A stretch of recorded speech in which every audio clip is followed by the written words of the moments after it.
Shalom Alehem, Ibu Bapak, Saudari-saudara dan adik-adik yang diberkati dalam Tuhan kita Yesus Kristus. Kembali lagi kita bercakap-cakap di seputar pujian. Karena sejatinya ujian tak boleh menghalangi pujian.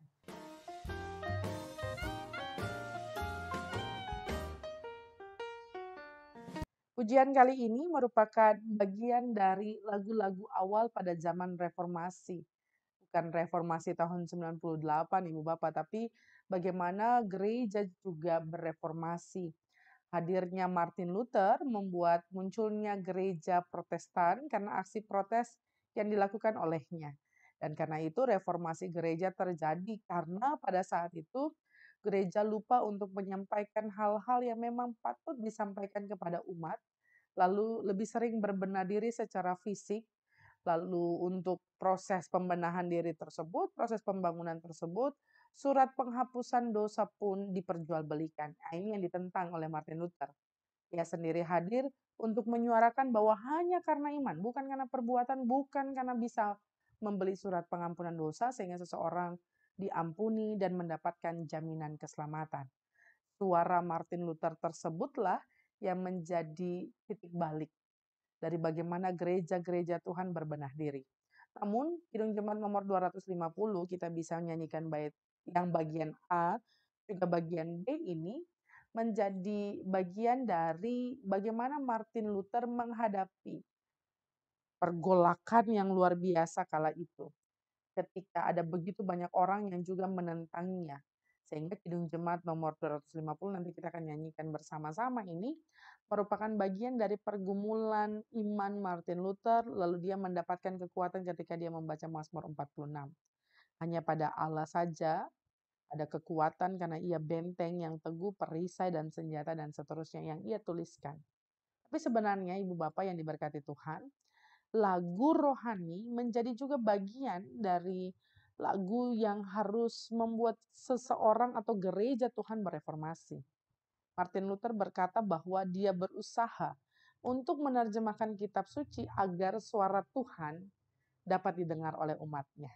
Nyanyian rohani digubahnya agar kemudian suara umat dapat langsung disampaikan kepada Tuhannya. Filosofi yang luar biasa.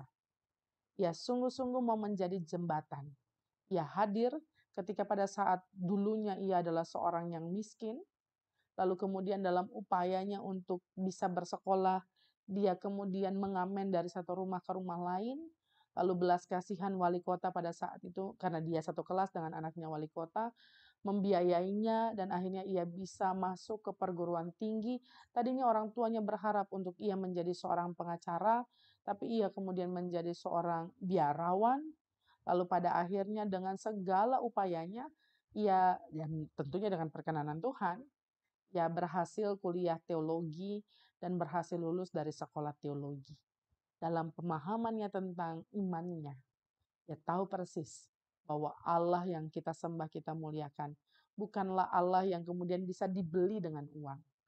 Justru karena iman, karena anugerah, karena betapa besar kebaikan Tuhan itulah yang membuat Ibu Bapak, Saudara-saudara dan saya bisa memiliki kekuatan dan keteguhan iman bahwa ada keselamatan di dalam cinta kasih Yesus Kristus.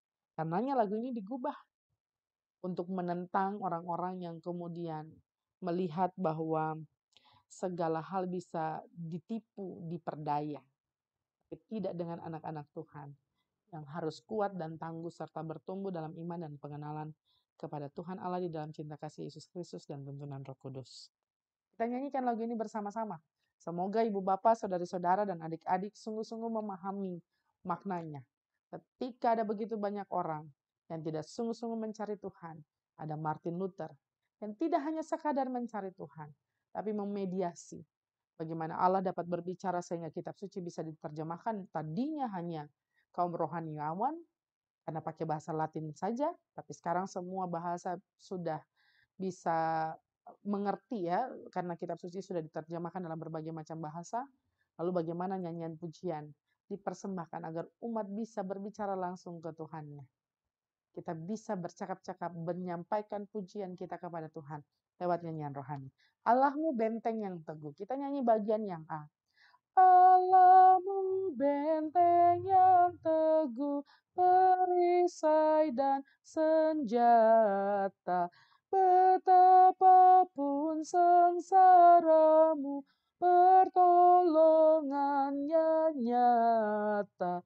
Si jahat yang geram berniatkan menang, ngeri kuasanya dan tipu dayanya.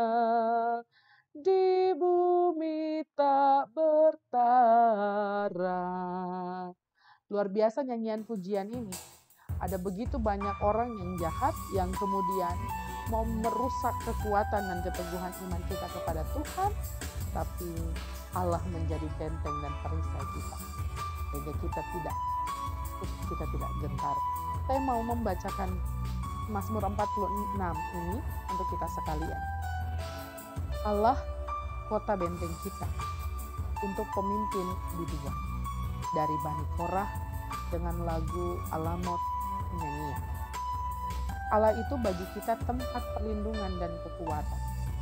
Sebagai penolong dalam kesesakan sangat terbukti.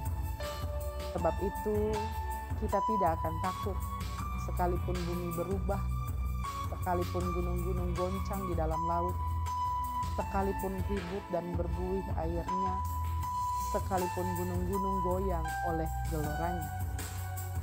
Kota Allah, kediaman yang maha tinggi, disukakan oleh aliran-aliran sebuah sungai. Allah ada di dalamnya, kota itu tidak akan goncang. Allah akan menolongnya menjelang pagi. Bangsa-bangsa ribut, kerajaan-kerajaan goncang.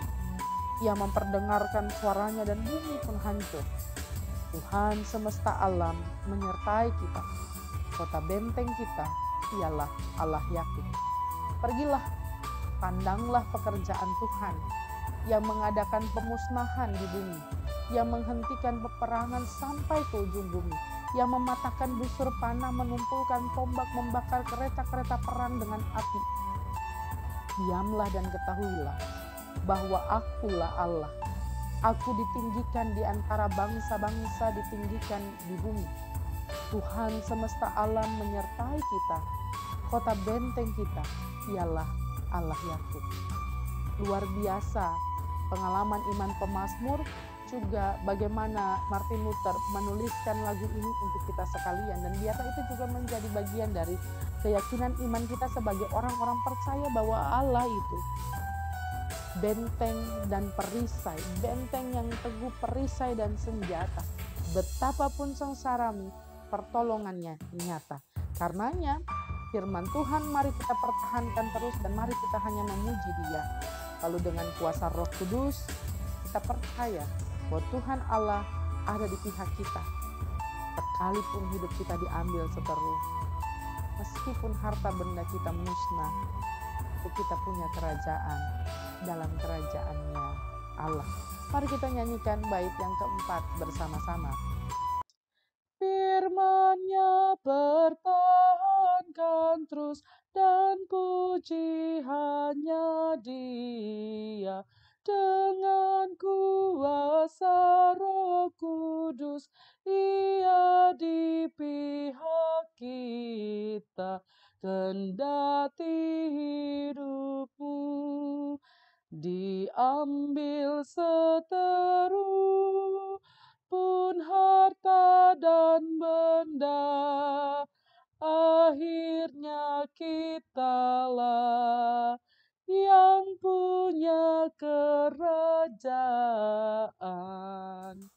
Meski banyak hal yang menjadi bagian dari ujian, tantangan, termasuk ketika ada begitu banyak seteru yang tidak menyukai perjalanan iman kita, perjalanan hidup dalam kebenaran itu sendiri, yakin dan percayalah bahwa ketika kita mempertahankan kebenaran firman Tuhan, semuanya tidak akan pernah sia-sia. Ibu Bapak dan saya mari siap menjalani hari-hari hidup di dunia ini. Adik-adik yang diberkati Tuhan dan saudara-saudara yang dikasihinya, mari jalani dan nikmati apa yang Tuhan sediakan bagi kita. Tuhan Yesus memberkati kita sekalian.